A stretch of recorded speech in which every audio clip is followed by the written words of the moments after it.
On a quiet Sunday morning in Knoxville, Tennessee, laughter filled the sanctuary of the Tennessee Valley Unitarian Universalist Church. Families gathered, children giggled, and the stage lights illuminated a cheerful summer play. It should have been a moment of warmth of community, the kind of morning where tragedy feels impossible. But in the next few seconds, joy would turn to chaos and the air would fill with the deafening roar of gunfire. Through the doors stepped a man with cold, calculating eyes clutching a sawed-off shotgun. Without a word, he raised the weapon and opened fire into the crowd. Screams erupted, people dove for cover, and in the confusion, the unthinkable unfolded. 2 innocent lives were stolen, and many more would never be the same. His name was David Adkisson, a man fueled not by greed or jealousy or even personal vendetta, but by pure hatred for an idea. What investigators would later uncover was more than just an act of violence. It was the manifestation of a deep, festering rage aimed at an entire belief system. Hidden in his home was a note, a chilling confession spelling out his mission to kill as many liberals as possible. This was not a random attack. It was a deliberate act of terror staged in a place that stood for compassion, acceptance, and peace. On that July morning in 2008, the sanctuary became a hunting ground, and a community's faith was tested in the most brutal way imaginable. This is the story of David Adkisson and the Sunday when hate walked into a house of worship. Classification: murder. Characteristics: shooting rampage, motivated by a desire to kill liberals and Democrats. Number of victims: 2. Date of murder: July 27, 2008.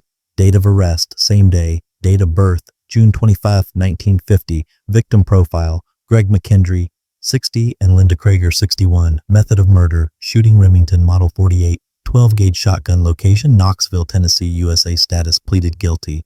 Sentenced to life in prison without parole on February 9, 2009.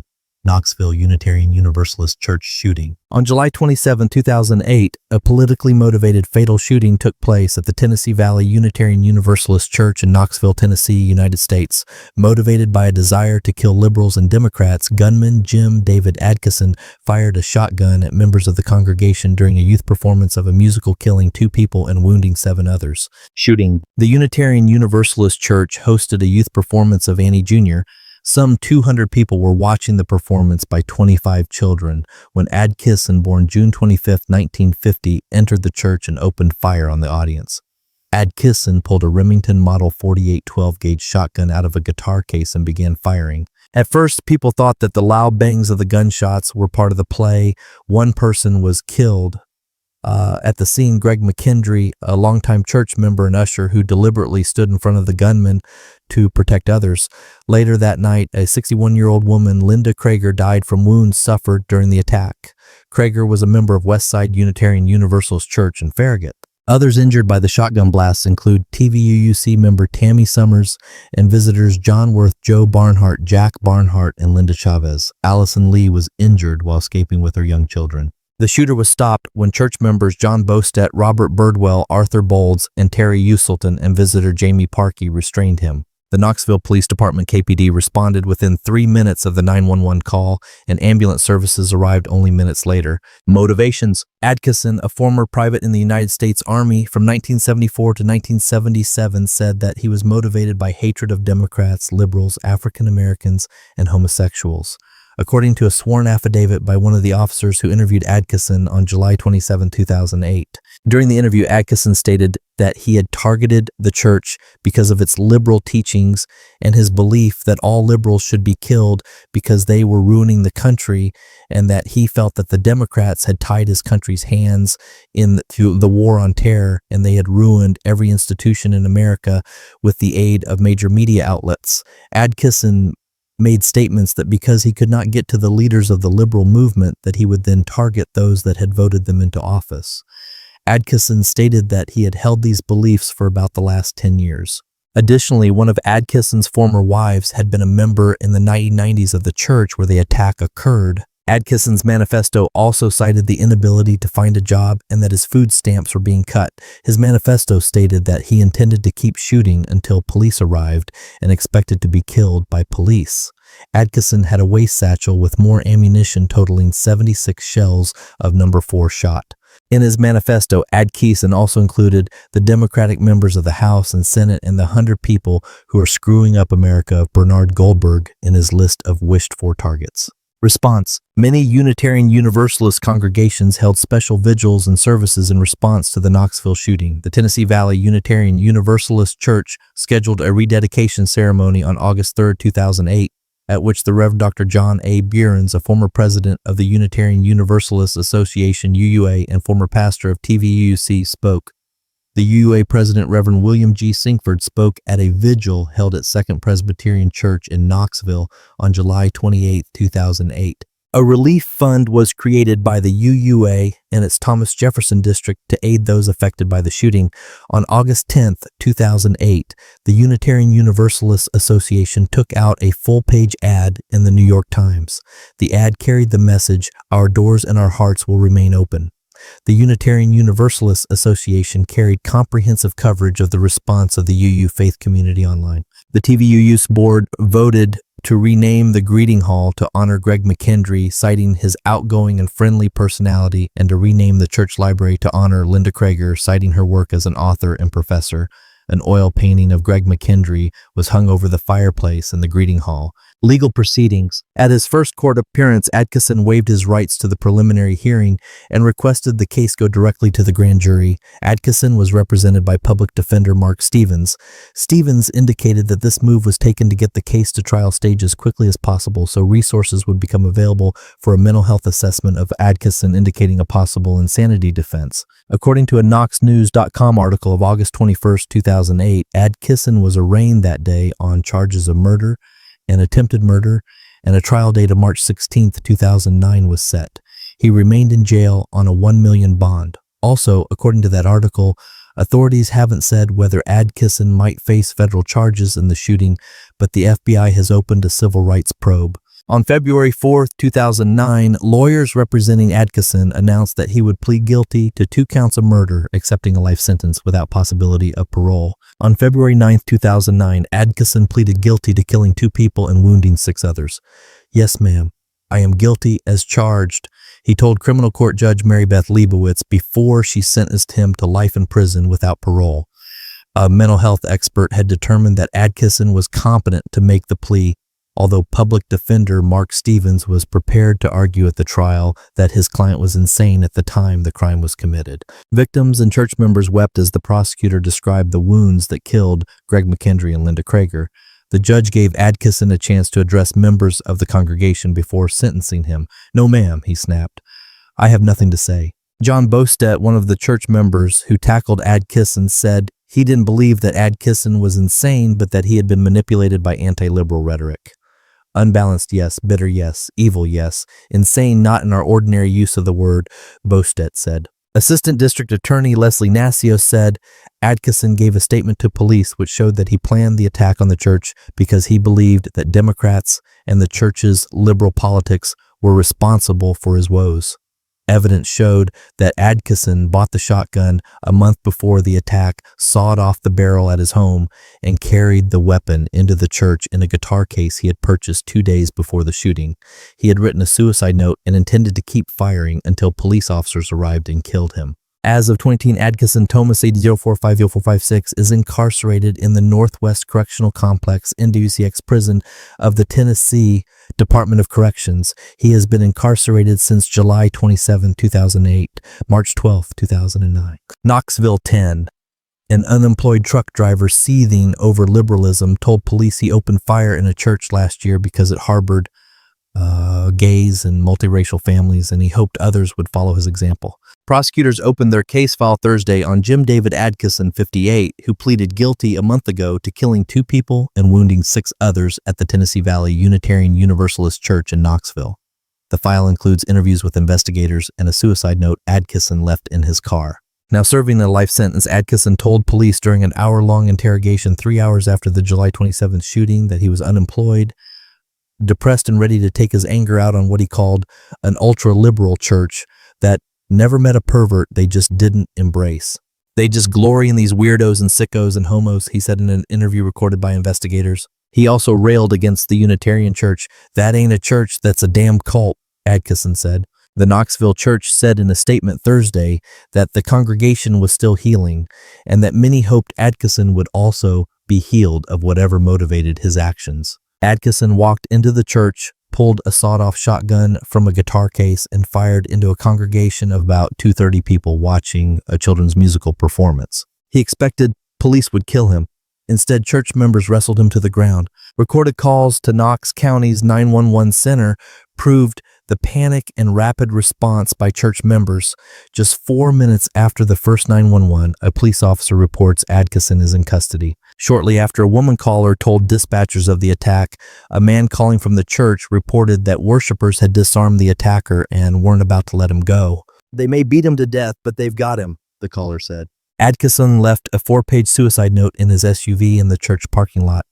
In it, he described the attack as a hate crime, a political protest, and a symbolic killing. He railed against extending constitutional rights to terrorists at Guantanamo Bay, about the news media being the propaganda wing of the Democrat Party, and how he would like to kill every major Democrat in Congress.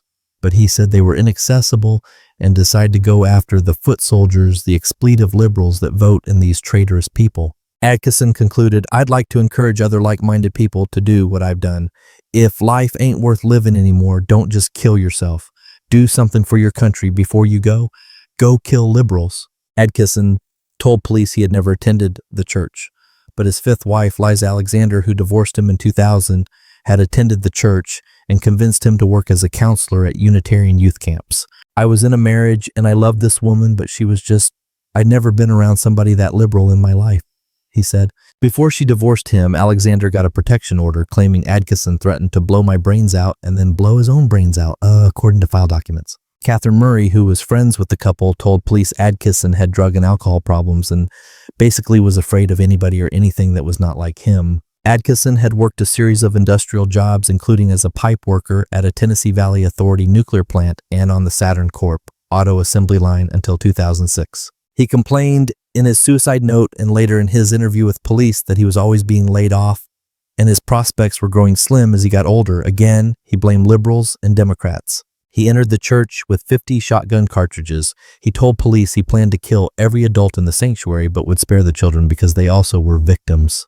"I regret that I have but one life to give for my country," said Adkisson, an Air Force veteran. "I hope I start a movement." Adkisson told interrogators he was crazy and depressed, but had never been diagnosed. His lawyer has said Adkisson rebuffed attempts to pursue an insanity defense. "I just did what I did today," Adkisson said. "See, if you'd met me in a bar, on a street, you'd say, 'Well, that's a nice fellow.' And I am." February 9th, 2009. Knoxville 10. An out-of-work truck driver smiled Monday as he pleaded guilty to killing 2 people and wounding 6 others at a Tennessee church last summer because he considered the liberal church a den of un-American vipers. "Yes, ma'am, I am guilty as charged," Jim D. Adkisson, 58, told criminal court judge Mary Beth Leibowitz before she sentenced him to life in prison without parole on 2 counts of first-degree murder and 6 of attempted murder. Adkisson was scheduled to stand trial next month in the July 2008 rampage at the Tennessee Valley United Unitarian Church in Knoxville, but decided to enter a plea deal that virtually guarantees he will never leave prison alive. Public defender Mark Stevens said a mental health expert determined Adkisson was competent to make the plea, though Stevens was prepared to argue at trial that his client was insane at the time of the crime. Adkisson believed entering the plea was the honorable thing to do, Stevens said. Assistant District Attorney Leslie Nassio said Adkisson gave a statement to police and left a suicide note. They showed he planned the attack on the church where his ex-wife was once a member because he hated the church's liberal politics and Democrats whom he believed were responsible for his woes. The Unitarian Universalist Church promotes progressive social work, including advocacy of women and gay rights. This was a hate crime, Adkisson wrote in the 4-page suicide letter obtained by the Knoxville News-Sentinel. This was a symbolic killing. Who I wanted to kill was every Democrat in the House and Senate and everyone in the mainstream media, but these people were inaccessible to me. I couldn't get to the generals and high-ranking officers of the Marxist movement, so I went after the foot soldiers, the chicken expletive liberals that vote in these traitorous people. The Tennessee Valley United Unitarian Church, he wrote, was a den of un-American vipers. The prosecutor's office refused to release the letter to the Associated Press, saying it was not part of court records and could still be used if Adkisson rescinds his plea in the next 30 days. Stevens did not return several calls to the AP.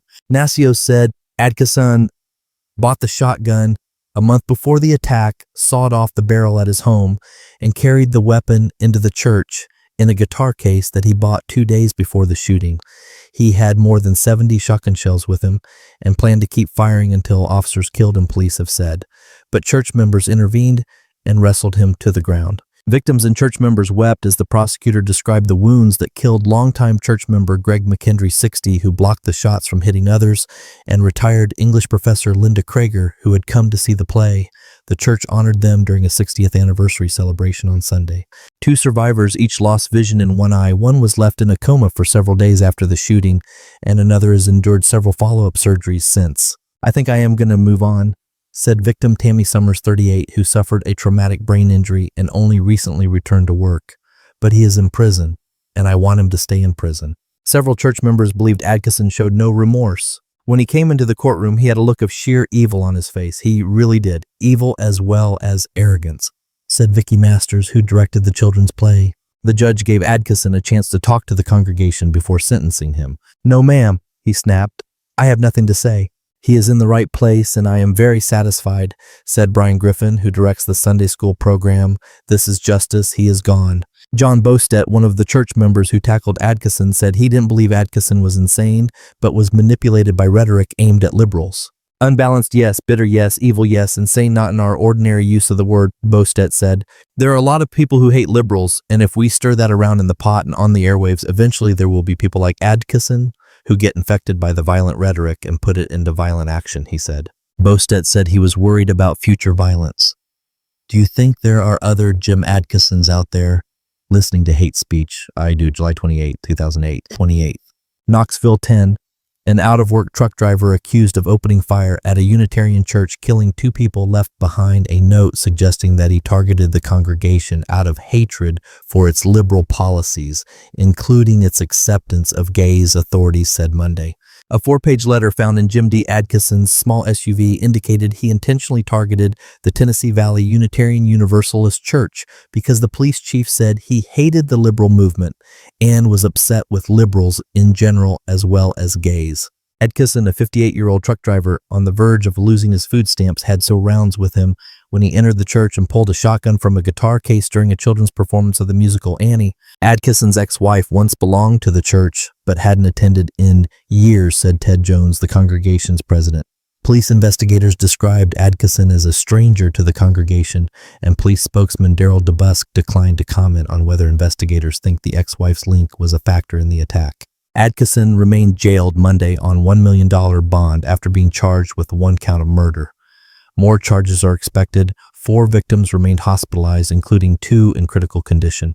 The attack Sunday morning lasted only minutes, but the anger behind it may have been building for months, if not years. It appears that what brought him to this horrible event was his lack of being able to obtain a job, his frustration over that, and his stated hatred for the liberal movement. Police Chief Sterling Owen said. Adkisson was a loner who hates blacks, gays, and anyone different from him. Longtime acquaintance Carol Smallwood of Alice, Texas, told the Knoxville News-Sentinel. Authorities said Adkisson's criminal record consisted of only 2 drunken driving citations, but court records reviewed by the Associated Press show that his former wife obtained an order of protection in March 2000 while the 2 were still married and living in the Knoxville suburb of Powell. The couple had been married for almost 10 years when Liza Alexander wrote in requesting the order that Adkisson threatened to blow my brains out and then blow his own brains out. She told a judge that she was in fear for my life and what he might do. Calls to Alexander's home were not answered Monday, and the voicemail box was full. Monday night, an overflow crowd of more than 1,000 people attended a memorial service at the Second Presbyterian Church next door to the Tennessee Valley Unitarian Universalist Church. We're here tonight to make sense of the senseless, the Reverend William Sinkford, president of the Unitarian Universalist Association of Congregations, told the gathering. In Adkisson's letter, which police have not released, he indicated that he expected to be in there, the church shooting people until the police arrived, and that he fully expected to be killed by the responding police, Owen said. He certainly intended to take a lot of casualties. Witnesses said the attack was cut short after some church members tackled the gunman and held him until police arrived. The Unitarian Universalist Church advocates for women's rights and gay rights and has provided sanctuary for political refugees. It also has fed the homeless and founded a chapter of the American Civil Liberties Union, according to its website. Owen said authorities believe the suspect had gone to the Unitarian Church because of some publicity in the recent past regarding its liberal stance on things. Owen did not identify the publicity, but the Reverend Chris Buice, the church's pastor, is a frequent contributor to the Knoxville newspaper. In the midst of political and religious controversy, I choose to love my neighbors as myself, Buice wrote in an op-ed piece published in March. Ultimately, I believe that tolerance, compassion, and respect are the qualities we need to keep Knoxville and East Tennessee beautiful. A police affidavit used to get a search warrant for Adkisson's home said the suspect admitted to the shooting. Adkisson stated that he had targeted the church because of its liberal teachings and his belief that all liberals should be killed because they were ruining the country, and that he felt that the Democrats had tied his country's hands in the war on terror and they had ruined every institution in America with the aid of the major media outlets. Investigator Steve Still wrote, Adkisson told authorities he had no next of kin or family. He lived about a 20-minute drive from the Unitarian Church, one of 3 in the Knoxville area. The church is in an established neighborhood of older upscale homes and several other houses of worship near the University of Tennessee. The police chief said the suspect bought the shotgun at a pawn shop about a month ago, and he wrote the letter in the last week or so. A .38 caliber handgun was found in his home. About 200 people from throughout the community were watching 25 children performing Annie when the suspect entered the church, pulled out a semi-automatic shotgun, and fired 3 fatal blasts. Church member Barbara Kemper said the gunman shouted hateful words before he opened fire, but police investigators said other witnesses didn't recall him saying anything. A burly usher, 60-year-old Greg McKendry, was hailed as a hero for shielding others from gunfire as other church members rushed to wrestle the gunman to the ground. Police arrived at 10:21 a.m., 3 minutes after getting the 911 call, and arrested Adkisson. No children were hurt, but 8 people were shot, including the 2 who died, McKendry and Linda Krager, 61. When the first shot rang out at the rear of the sanctuary, many church members thought it might be part of the play or a glitch in the public address system. Some laughed before turning around to see the shooter and his first victims covered in blood. Jamie Parkey crawled under the pews with his daughter and mother when the second and third shots were fired. He saw several men rush the suspect. I jumped up to join them, he told AP Television News. When I got there, they were already wrestling with him. The gun was in the air. Somebody grabbed the gun, and we just kind of dogpiled him to the floor. I knew a police suppression hold, and I sat on him until police came. Parkey's wife, Amy Broyles, was visiting the church to see her daughter in the play. She said Adkisson was a man who was hurt in the world and feeling that nothing was going his way, she said. He turned the gun on people who were mostly likely to treat him lovingly and compassionately and be the ones to help someone in that situation. Investigators were reviewing several video recordings of the performance by parents and church members. Owen said police would not release the videos or Adkisson's letter until they have been analyzed for evidence. Adkisson, who faces his next court hearing, Augie 5, was on active duty with the Army beginning in 1974. Army records show he was a helicopter repairman rising from a private to specialist and then returning to private before being discharged in late 1977. In the cold gray walls of a prison cell, Jim David Adkisson will live out the rest of his days, far from the chaos he unleashed. But the echoes of that Sunday morning still haunt the Tennessee Valley Unitarian Universalist Church. The faint smell of gunpowder, the ringing in survivors' ears, the empty seats where loved ones once sat. His bullets were meant to silence a community, to shatter the ideals of compassion and acceptance. Yet, in the aftermath, something unexpected happened. The people he tried to destroy grew stronger, bound together by grief, courage, and defiance. Adkisson's hate was powerful, but it could not outlast the resilience of those who refused to be broken. And so while his life fades in obscurity behind bars, the memory of his crime remains a chilling reminder that evil can walk through any door, even the ones we believe are sacred.